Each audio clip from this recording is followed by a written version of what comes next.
singkatan dari yang hubungannya asing. DNA merupakan bagian terpenting dari makhluk hidup. Makhluk hidup berbeda-beda karena ada DNA dan DNA itulah yang akan membentuk berbagai jenis makhluk hidup seperti tumbuhan, manusia, dan hewan.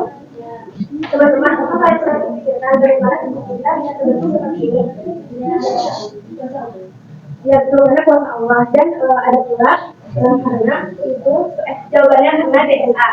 Setiap makhluk hidup, DNA itu terbentuk dari sel yang jumlahnya lebih dari 3 miliar dan kita tidak akan pernah bisa melihatnya. Nah, setiap makhluk hidup pasti memiliki sel. Setiap makhluk hidup pasti memiliki sel, termasuk tubuh kita sendiri. Nah, setiap sel itu pasti memiliki fungsinya masing-masing. Ada sebagian sel yang berfungsi untuk membentuk tulang belulang, ada pula sebagian sel yang membentuk organ dalam seperti otak, dan ada pula sebagian sel yang membentuk kulit. Nah, jadi dari semua sel itu akan bekerja sama untuk membentuk tubuh kita. Jadi tubuh kita seperti ini. Masya Allah. Lalu yang kedua, bagaimana cara bekerja DNA? Nah, DNA juga terbentuk dari sebuah penyusun yang disebut nukleotida. Nah, nukleotida ini memiliki 4 jenis, yaitu nukleotida ini memiliki 4 jenis. Biasanya para ilmuwan itu menyebutnya dengan ATCG, di mana ATCG ini merupakan pengambilan dari huruf pertama dari setiap namanya. Yang pertama A itu yaitu adenina, yang kedua yaitu T yaitu timina, dan C itu sitomina, dan G guanina. Nah, lalu di ACTG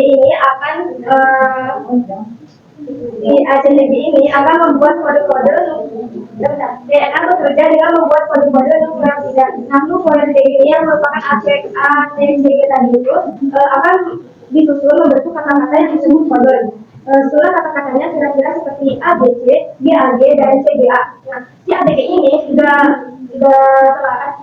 cuma bisa bikin 3 kata, yaitu bisa diam. Lalu yang kedua, kapan DNA itu ditemukan? Terkadang ditemukan pada tahun 1869 oleh Friedrich Nietzsche, seorang ahli biokimia dari Jerman, dan beberapa tokoh lainnya. Mereka kemudian menemukan bahwa DNA merupakan informasi makhluk hidup. Setiap susunan kode dalam pita DNA sesungguhnya sebuah kode agar sel bisa bersandar dan berfungsi. Lalu yang terakhir adalah fungsi DNA. Yang pertama, fungsi DNA yaitu menentukan ciri-ciri khas manusia seperti tinggi badan, warna kulit, muka wajah, dan golongan darah. Yang kedua, DNA membuat informasi dan sistem kuku. Nah, ini tuh termasuk dari si kode ini yang membantu si DNA bekerja. Dan yang ketiga, dapat menangkap pelaku kejahatan.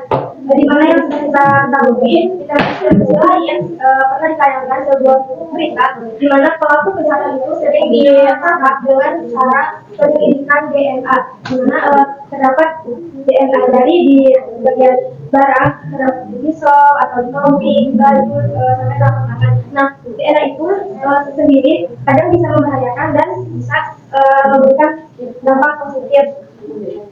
Lalu yang terakhir, DNA juga bisa menentukan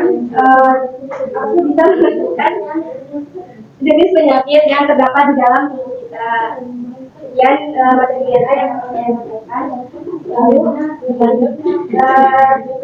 selanjutnya akan dipaparkan oleh Indra Yayati tentang halo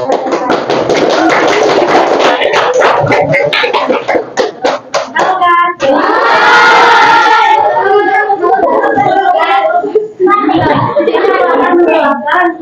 Yang kedua yaitu kehadiran dan kualitas. Yang pertama ada proses pemilihan. Yang kedua sih proses pemilihan.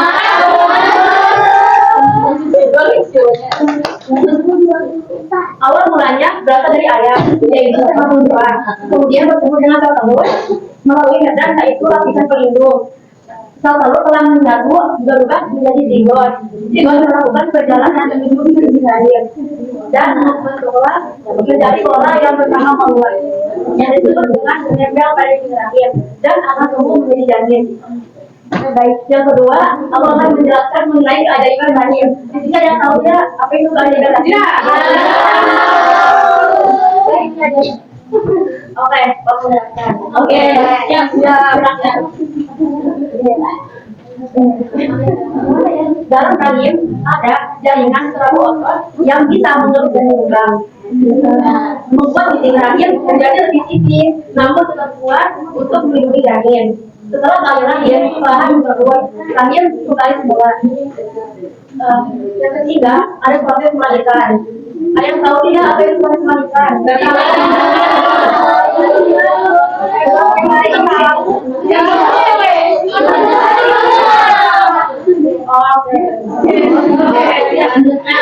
Yang pertama, yaitu ibu akan mengalami sakit yang disebut dengan kontraksi. Terus kepala bayi memutar, masuk untuk kelahiran. Bayi mendengar melalui untuk kelahiran. Terus kepalanya terlihat saat keluar dari untuk kelahiran. Bau bayi juga mulai keluar dari untuk kelahiran. Placenta yang mulai keluar akan berubah dari sakit. Bayi telah keluar dan disebut dengan gembira.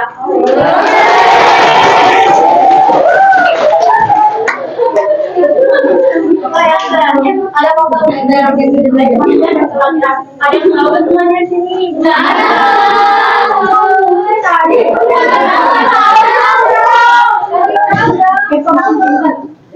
Oke, yang pertama ada makanan favorit bayi, ada yang tahu tidak? Tidak.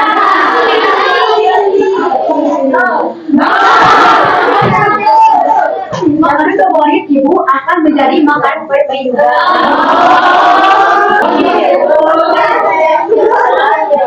Mengapa sih bayi harus menangis setelah lahir? Menangis adalah salah satu cara yang membuat paru-paru ini bisa berkembang.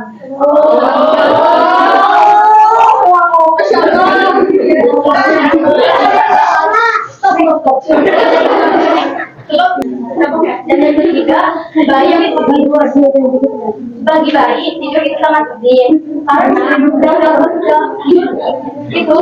saat tidur gas akan tumbuh. Bayi yang tidur nyenyak dalam akan tumbuh sangat cepat dan yang keempat adalah istirahat. Kita pendengaran tidak berarti beristirahat. Berbeda sekali dengan kita melihatnya ke mata. Karena kita kalau kita capek, kita saja tuh kita baru hal itu berbeda. Telinga yang selalu berfungsi. Sekian dari saya, maaf dari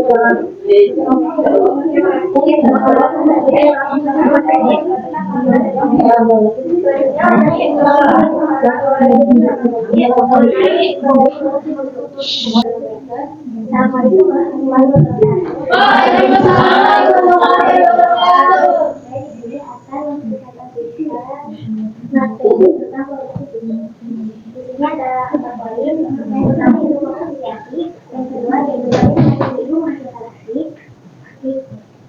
yang ketiga yaitu masyarakat, dan yang terakhir yang keempat yaitu fakta untuk komunikasi. Poin pertama yaitu asosiasi.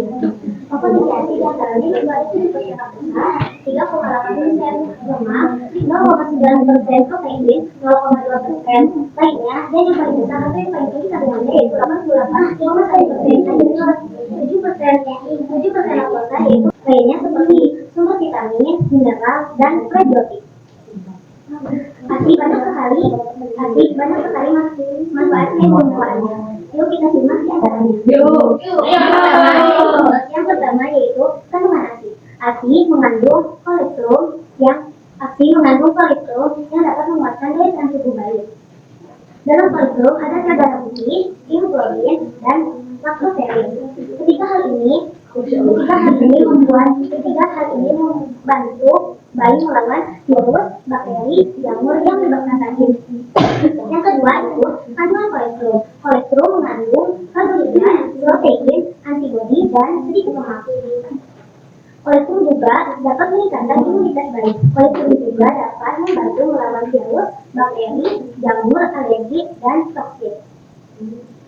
Poin yang kedua yaitu bagaimana tubuh ibu menghasilkan ASI. Bagaimana tubuh ibu bisa menghasilkan ASI? Lambung bayi yang baru lahir sangat kecil. Ukuran lambung bayi bahkan besarnya bukan kelereng. Walaupun kecil, namun itu sangat walaupun semua susu yang masuk ke dalam tubuhnya langsung diserap dan dialirkan ke seluruh tubuh bayi itu. Tujuannya untuk apa? Tujuannya untuk bayi mendapatkan gizi dengan sebanyak-banyaknya. Bayi juga akan cepat besar dan besar. Tinggi bayi itu akan menambah tinggi bayi itu akan menambah 2 cm dan berat badannya juga akan menambah 1 kg setiap bulannya. Dan yang terakhir yaitu faktor imunisasi. Faktor imunisasi yaitu durasi menyusui. Durasi menyusui yaitu 2 tahun adalah waktu yang ideal bagi ibu menyusui. Bagi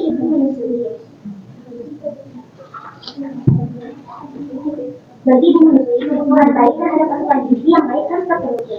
Disinilah perlunya kita mengetahui makanan itu untuk baik. Allah Subhanahu wa Ta'ala menciptakan susu itu atau ASI untuk membantu bayi menyesuaikan diri dengan makanan baru. Subhanallah, betapa besarnya karena Allah Subhanahu wa Ta'ala. Semua hal menakjubkan ini harus membuat kita lebih terdorong mempelajari semua ciptaannya dan selalu bersyukur kepadanya. Sebagaimana Allah berfirman, A'udzubillahi minasyaitonirrajim, Bismillahirrahmanirrahim. Wawasainal insana biwalidayhi hamalathu ummuhu wahnan 'ala wahnin wa fisaluhu fi amaini an ishkuru li walidayka ilayya al-masir. Dan bagaimana aku memerintahkan manusia agar berbakti kepada kedua orang tuanya, karena ibunya yang telah mengandung dengan keadaan lemah dan keadaan yang bertambah-tambah, dan ibunya yang telah menyisihkan waktunya selama 2 tahun. Bersyukurlah kepadaku dan bersyukurlah kepada kedua orang tuamu. Hanya kepada aku kembali. Quran Surah Luqman ayat 14. Sekian dari saya, kurang lebihnya mohon dimaafkan. Selanjutnya saya akan berikan kepadamu ya. Terima kasih yang sudah melaporkan dari teman-teman. Terus tadi selanjutnya akan dipaparkan oleh Amira mengenai tentang psikologi ya. Tidak tepat sekali. Terima kasih sudah mendengarkan. Di sini saya akan memaparkan tentang psikologi. Yang poin pertama ada perjalanan darah yang luar biasa, dan poin kedua peran jantung, yang ketiga pembuluh darah, yang keempat sel darah, dan poin kelima golongan darah. Dalam tubuh manusia ada organ yang sangat penting namanya jantung. Begitu jantung mulai berdetak, saat itu pula darah mulai diedarkan ke seluruh tubuh manusia. Jantung tidak pernah berhenti berdetak selama hidup manusia. Jika jantung berhenti berdetak, maka manusia akan mati. Poin yang kedua adalah peran jantung. Ukuran jantung sangat besar dengan seukuran kepala tangan manusia. Meski kecil, namun peran jantung sangat besar. Jantung bertanggung jawab untuk mensehatkan tubuh manusia. Setiap detik jantung berdetak memompa darah ke seluruh tubuh manusia. Darah yang dipompa oleh jantung akan membawa oksigen dan juga makanan lewat pembuluh darah. Poin ketiga ada pembuluh darah. Pembuluh ini sangat panjang, diperkirakan ukurannya 10.000 km. Namun, walaupun panjang, pembuluh darah dihargai oleh darah hanya dalam waktu 45 detik. Jika kalian melihat darah menggunakan mikroskop, kalian akan melihat beberapa puting sel darah yang terdiri dari sel darah merah, darah putih, dan juga trombosit. Sel darah merah berfungsi untuk membawa oksigen dan karbon dioksida ke seluruh tubuh manusia. Dan yang kedua ada sel darah putih yang bertugas untuk menjaga tubuh dari infeksi penyakit. Dan yang terakhir ada trombosit yang bertugas untuk membantu penyembuhan luka. Poin yang kelima adalah golongan darah. Darah bukan hanya mempunyai beberapa jenis sel, tapi darah juga mempunyai beberapa golongan darah, yaitu golongan darah A, golongan darah B, golongan darah AB, dan golongan darah O. Mengapa manusia memiliki golongan darah yang berbeda-beda? Perbedaan ini disebabkan oleh zat dalam darah yang disebut natrium.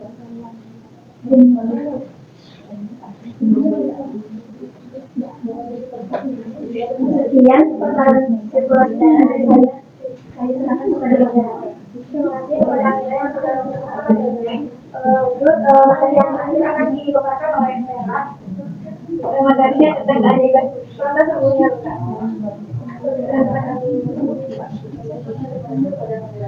Ini saya akan jelaskan proses luka.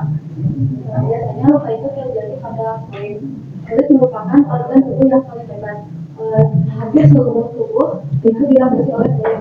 Kulit memiliki fungsi sebagai pelindung tubuh dari kuman dan juga sebagai pengukur suhu tubuh. Ketika terluka,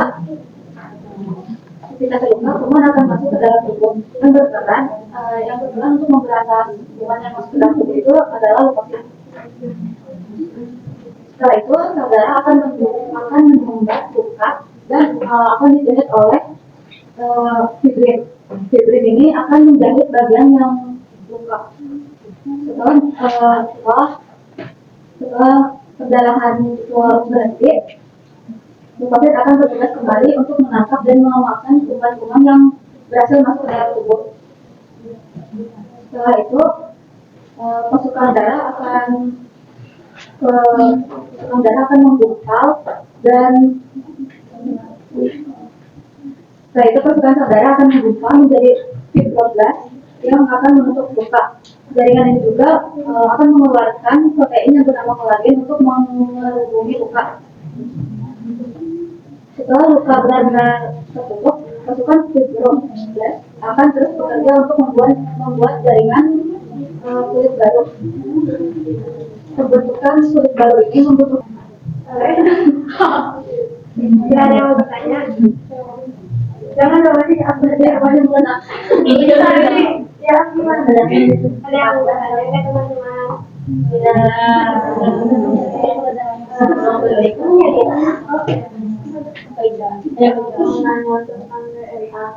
Kenapa gaya hati orang itu berbeda-beda? Banyak.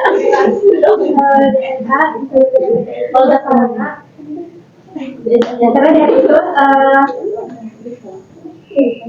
ini kata gue karena DNA itu terdapat di sel. Di dalam sel itu terdapat asam amino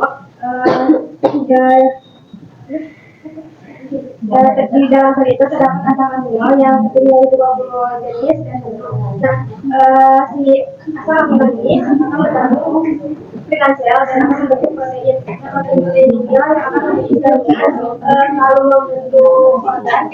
Terus disitulah DNA itu akan bekerja supaya itu berbeda-beda karena dalam protein dalam bahasa Allah